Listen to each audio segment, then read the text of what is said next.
I know, Sam. I know. But it's in French. I know I went to school in Mississippi. I'll just have to say the words the best I can, okay? It's in French. They didn't have French where I went to school. I'm from Mississippi. Okay.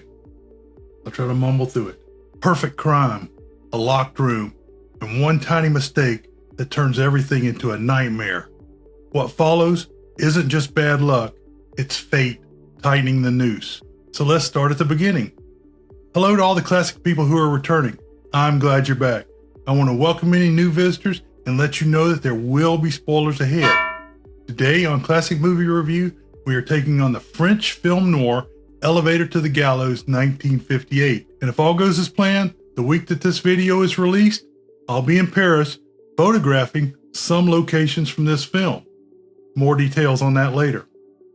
This film is rated at 7.9 on imdb.com. On RottenTomatoes.com, the film has a 93% on the tomato meter and 91% audience approval. These astronomical scores attest to the quality of this movie. Yeah, it's that good. Great film critic Roger Ebert gives this film 3.5 stars in a September 15, 2005 review. He says in part, quote, "These 1950s French noirs abandon the formality of traditional crime films, the almost ritualistic obedience to formula, and show crazy stuff happening to people who seem to be making up their lives as they go along." Unquote. Actors. Jean Moreau played the role of unhappy wife Florence Carolla. Moreau, who may be the greatest French actress, was first covered in the great war drama The Train, 1964. Maurice Ronnet was cast as the murderer Julien Travenier. Ronnet was born in France in 1927. He studied at the Paris Conservatory. He made his stage debut at 20. He was a suave French leading man through the 1950s and 60s. He is best known internationally for today's film Elevator to the Gallows 1958, as well as The Fire Within 1963 and Purple Noon 1960. He died in 1983. Story. The movie begins with a close-up of Florence Carolla, Jean Moreau, on the telephone, desperately confessing her love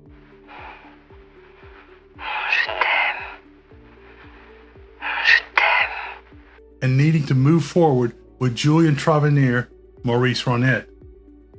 Julien professes his love and desire for her. Miles Davis's horns begin their work.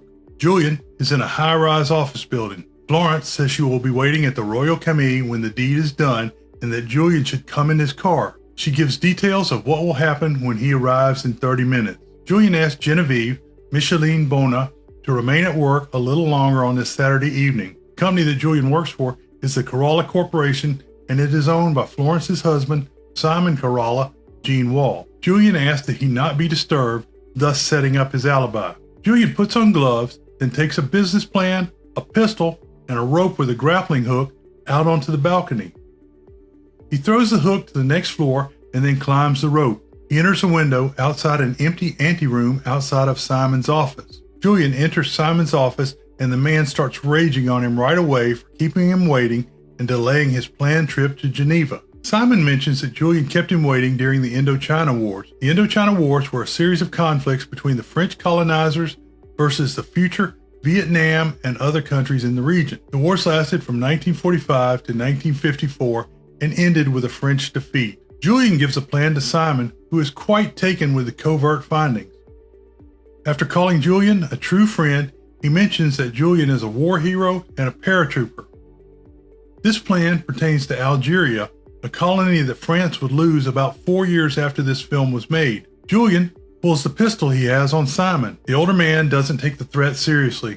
Julien continues that Simon has been a war profiteer from the Indochina Wars and now from the trouble in Algeria. Simon's tune changes when he realizes Julien is holding Simon's gun. The murder of Simon is not shown as they cut away to Genevieve sharpening pencils. Julien places the pistol in Simon's hand to make it look like a suicide. As he picks up the plan, he sees a black cat walking on the railing outside the office. At least it wasn't a CGI rat. Julien locks the room from the inside and uses a knife to lock the main lock. This seems like a common mystery trope featuring a murder in a locked room. Of course, this time it is to make it seem like a suicide. The security guard Maurice talks to Genevieve about Julien causing him to have to work late. Although she is instructed not to disturb him, Genevieve calls Julian. There is no answer. Julian uses a rope to climb back down to his office where the phone is ringing at. He answers it and says he will soon be out. Julian, Genevieve, and Maurice ride down in the elevator. Outside, Julian walks towards where his car is parked. There is a young couple, flower shop girl Veronica and teen tough guy Louis, who are having a disagreement. Veronica knows Julian and is quite taken by him. She tells Louis that Julian fought in the Indochina Wars before serving as a legionary in North Africa. He also has a convertible. Julian starts his car and lowers the roof. Suddenly he sees the rope and grappling hook hanging from the balcony. He runs towards the building. Louis sees the running car and knows that this is his opportunity to be a rebel without a cause in his new leather jacket. Julian heads up the elevator, but before he can get to the floor, Maurice turns the power off for the weekend. Maurice then secures the exterior grating at the entranceway. Louis prepares to steal the car, even though he doesn't drive that well. Veronica chews him out, but she jumps in for the ride. As they get going, Louis raises the roof of the car as it is starting to rain. Florence is sitting outside at the Royal Camille. Did you know that the chairs in Parisian outdoor cafes generally face outward for optimal people watching? She sees Julian's car go by with Veronica as the passenger and thinks Julian has run away with the flower shop girl. She sits back down without any idea what to do. She is pestered by a man who had sold her a car earlier. Florence thinks that Julian lost his nerve for the murder and ran off with the young girl. Veronica and Louis head for the highway in the stolen car. Veronica finds a miniature camera and a pistol in the glove compartment, thus setting the stage for their Bonnie and Clyde style rampage. Julian is trapped in the elevator and none of his efforts lead to his release. Once night has fallen and it is still raining, Florence heads onto the street, walking without much purpose. Julian's futile efforts to free himself are shown. He hears Florence rattling on the gates outside the door. A small girl that should not be out so late asks Florence what she is doing. Florence tells her to go home. The little girl finds the grappling hook and rope and takes it with her. Had it fallen on its own? Meaning Julian didn't really need to go back? Florence asked a gas station attendant and later a bartender if they had seen Julian. They haven't, and her funk overwhelms her. This is a beautiful walking and jazz music scene. She snaps back for a second after seeing a car that looks like Julian's. Veronica is tired of riding up and down the highway with no destination in mind as the rain continues. They are overtaken by a fast German Mercedes 300 SL driven by an older German couple. Louis gives chase. The Mercedes takes an exit and Louis follows until they arrive at a motel. Louis bumps the Mercedes, but the driver, Horst Benneker, Ivan Petrovich, invites the young couple for a drink with him and his wife, Frederica Benneker, Elga Anderson, thinking they are newlyweds. Veronica really wants to stay in a motel, never having done so before. Louis begrudgingly allows her to register under Mr. and Mrs. Julian Travenier. The young couple is placed in a cabin next to the Germans. Horst shows Louis the engine of the car, and room service brings food in a tuk-tuk cart. They drink a lot, and Louis acts like he fought in the Indochina Wars. Veronica shows Frederica the miniature camera, and 3 shots are left on the roll. She takes pictures of the other 3 people in the room. When Louis sees her, he snatches the camera. It is mentioned that the motel has a film processing lab. The party continues with the men smoking cigars. Julian is shown in the elevator, and the debris from his many escape attempts is scattered around. Looking even more beaten down, Florence is accosted by a man on the street. The man confuses her bedraggled look for that of a working lady, a mistake the police will later make as well. Horst tells Louis that his name is not Travenier and he has never been a soldier. But the German couple still want to be friends. The 2 couples each return to their cabin. Everyone is happy except Louis. Florence is soaked by the rain as she continues to look and ask for Julian. Julian finds a trap door under the carpet in the elevator. He drops some lit paper and sees it as a very long way down. After a moment, he climbs down using a hanging cable. Outside, another security guard unlocks the grate before checking the inside of the building. The security guard drops his keys, so he turns on the power. Julian is sent rapidly downward, but he is not crushed. He makes it back inside the elevator as the security guard turns the power back off. Florence enters an arcade cafe and wanders around. She asks about Julian, but the manager has not seen him. She begins to think that she should have committed the murder herself. A drunken friend of Julian's from Algeria arrives and begins to drink with Florence. A woman says she saw Julian, giving Florence hope, but that is dashed when the woman says it was a week earlier. Louis wakes up and he wants to flee the motel. Outside, he takes Veronica to the other garage because he is stealing the Mercedes. Veronica goes along. Louis grinds the gears, unable to find first in the sports car. It's true, they hide the gears on German cars. Horst comes outside laughing, thinking the entire situation is comical. Horst points an unlit cigar and tells Louis to put his hands up. Thinking it's a real gun, Louis pulls his gun and shoots Horst. Frida runs into the garage and Louis shoots her as well. How many times have I told you? When you hear gunfire, run the opposite way. Veronica and Louis leave in the Mercedes. Louis makes it back to the city and they abandon the car on a bridge before heading to Veronica's apartment. It's a cold water walk-up, the kind of dump you can't find anymore. Louis falls into self-pity. They are convinced they are going to jail. Veronica says they will only be together in the newspaper headlines.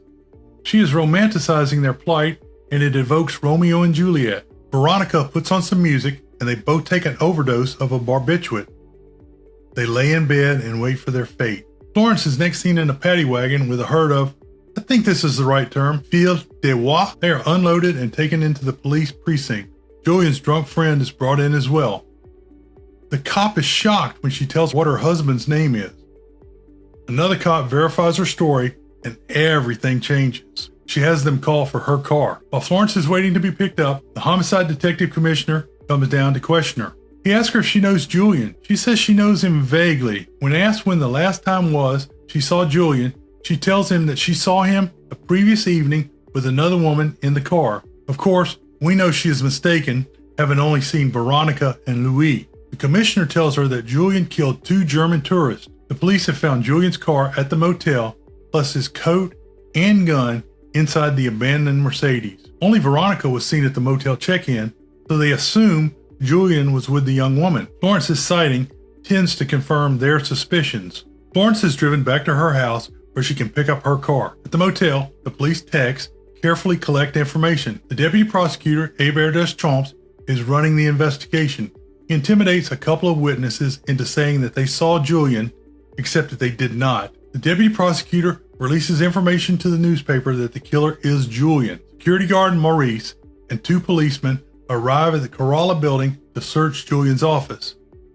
When Maurice turns the power on, Julian is released from his elevator prison. However, the police and Maurice ride up in the other elevator and don't see Julian. Maurice discovers Simon's body and lets the police know. On the street, Julian thinks the police towed his missing car.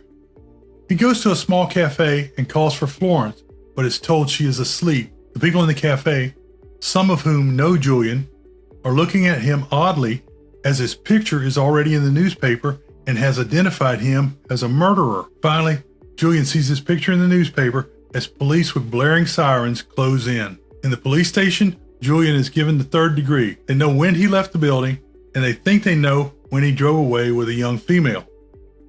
They also have his coat and gun from the Mercedes. Finally, he tells the commissioner about being trapped in the elevator all night.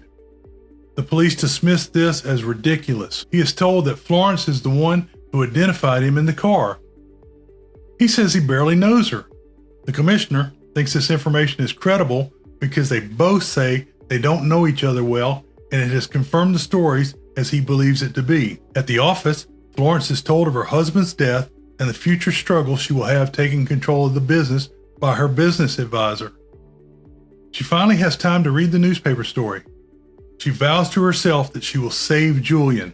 Florence goes to the flower shop and obtains Veronica's address from the manager. She drives to the apartment and finds Veronica asleep in the bed. A groggy Louis enters from the bathroom. She tells the 2 Utes that the drugs they took are not fatal. She says they stole Julian's car and killed the 2 Germans. Florence yells that they need to tell the truth and free Julian. She then locks him in the room. Louis thinks he has been given a reprieve since the police are looking at Julian for the murders. This lasts until Veronica reminds him about the photos from the camera at the motel. Veronica has a spare key to open the door and sends Louis out to the motel to retrieve the film. It is not clear when they would have dropped the film off for processing. Florence calls the location of Veronica and Louis into the police, who are not very receptive. She sees Louis leave on a moped. Florence follows him to the motel. Louis walks into the photo printing laboratory and is met by the commissioner. They have 3 photographs of Louis with the German couple while they were still alive. Louis is taken into custody. Florence comes into the laboratory, and the other pictures on the roll are all of her and Julian. She is told and realizes that she will do more time for the murder of Simon than Julian will. Echoing something said earlier by Veronica, Florence says her and Julian will only be together in these photos. Conclusion: Jeanne Moreau is amazing in this film, even though she mostly walks around pouting. As hard as it is to believe, this was the first feature film for director Louis Malle. He was around 25 years old when he made this film. He went on to make 3 more films with Jeanne Moreau: The Lovers, 1958, The Fire Within, 1963, and Viva Maria, 1965. Legendary trumpeter Miles Davis watched a screening of the film and recorded the music in a single session. He then brought in a quartet of musicians and improvised each tune in the film. It is alleged that this was done while drinking champagne with Jeanne Moreau and Louis Malle. Director Malle shot iconic French film star Jeanne Moreau in close-ups with no makeup and with only natural lighting during her night walk down Champs-Élysées. He used very fast film and mounted the camera on a baby carriage. It has been reported that processing lab technicians were appalled at how unflatteringly she was photographed and objected to the star being shown like this, but eventually agreed to process the film as requested.